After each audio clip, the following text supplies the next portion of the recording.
guys, what is up? Welcome back to my channel, and welcome back to Vlogmas Day 14. I can't believe we're like already halfway there. It's crazy. It does not feel like it's been half of December practically. But regardless, I'm super happy to have you all here. If you have not already, please make sure to subscribe down below to join the fam, and please make sure to hit that post notification bell to stay updated whenever I post a new video. So in today's video, I will be talking about something that I have gotten a lot of comments and questions about in previous videos. I will be giving you guys some YouTube tips on how I film and edit my YouTube videos. So without further ado, let's get on to the video. So first, let's talk about cameras. So for filming sit-down videos, I use a Canon T3i, which is this camera right here, and it has a detachable lens, which is super cool. You can just take it off like that. I think this is the perfect camera to film sit-down videos because the quality is unmatched. You can set this camera up however you would like and then go to town on filming a sit-down video. So for anyone looking to up their sit-down video quality, I definitely recommend a camera like this from any brand. So because I am a new YouTuber, I've been doing this for like almost 6 months, about 6 months. I used to vlog on my phone because it's kind of hard to be taking this thing around everywhere to like vlog, and it's just like a whole ordeal. So absolutely no shame to anyone who uses their phone to vlog. I know that cameras are expensive, and especially if you're starting out, I think there is no point in getting a camera if you're not even sure if you love YouTube. And the quality of phone cameras nowadays is insane. Like, it is so good. And it's perfect for people who are starting out vlogging and just don't want to invest in a camera yet because like maybe they're unsure if they want to keep doing this, but phones are amazing. But up until recently, I got a Canon G7X Mark II, and that has been the best decision of my life. It has upped my vlog quality so much, which is what I'm using to film this video right now, just because I wanted to make it like a more casual sit down with me, talk about what I used to film, and give it like that casual vibe, you know what I'm saying? I didn't want to have to set up this whole thing and like the whole setup. Quality on the Canon G7X is still amazing. As you guys can see, I love it.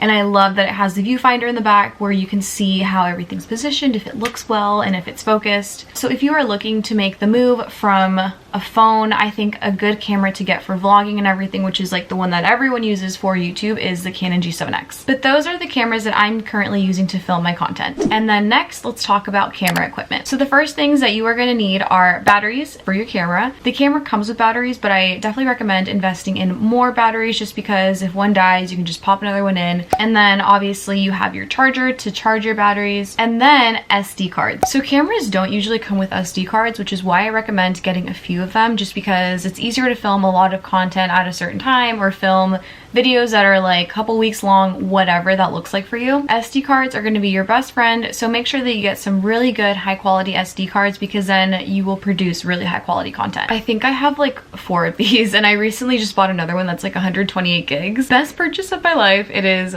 amazing.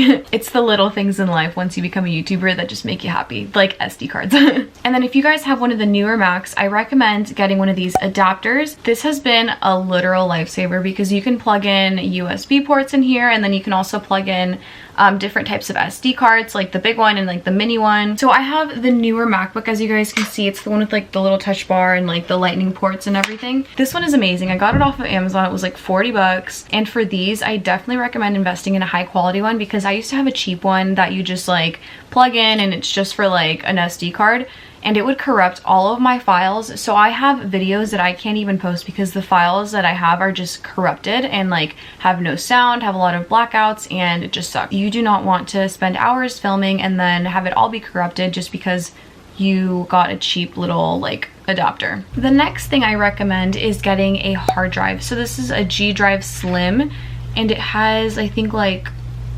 500 gigs on it. I'm not too sure, but it's a hard drive, and you can use this to edit off of so that way your laptop doesn't fill up with space. But I have 500 gigs on my laptop, which is pretty hard to fill up, so I don't really have a use for this like to edit. I just kind of store my videos on here and that's about it. But I know a lot of people who use hard drives to edit that way that their laptop doesn't fill up with a bunch of junk, because whether or not you realize it, footage takes up so much space on your laptop and it fills it up like that. Like, I've had to clear out my laptop so many times because of all the footage I have on it, which like kind of forces me sometimes to edit on this if I really need to crank out a video. So having one of these is super nice. That way you don't clog your computer storage or anything. So the next thing I'll be talking about is the setup equipment that I use to film. So I use a tripod to film all of my videos. I literally just picked one up at Target. So these tripods are usually universal and they just screw at the bottom of your camera and they work for any camera. I used it on both my vlogging camera and my sit down camera. So the one that I use is portable, but it also expands to be able to like suit a sit down video as well. And then the next thing I use is a ring light.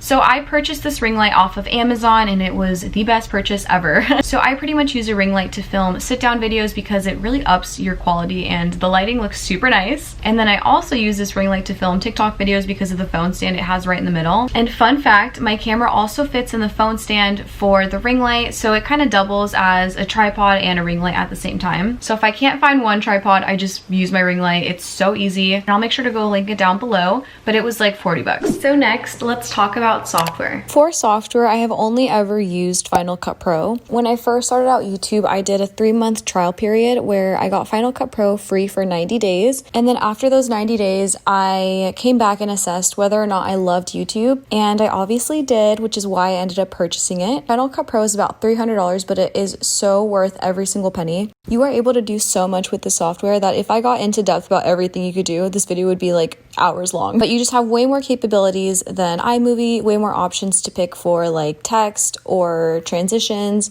and it's just amazing. And what I love about Final Cut Pro is that it's a one-time payment. You don't have to pay monthly installments to keep using the software.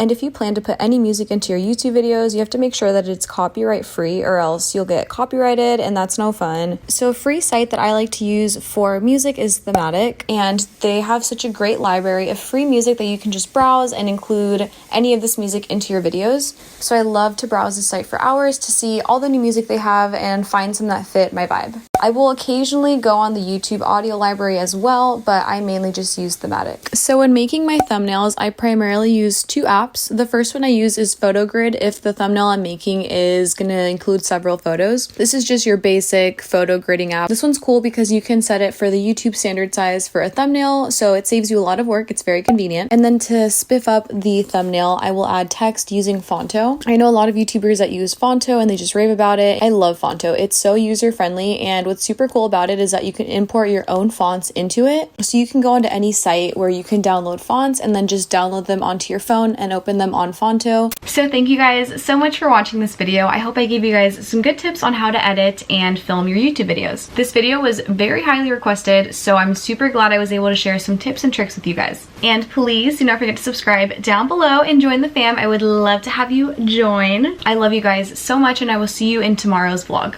Bye!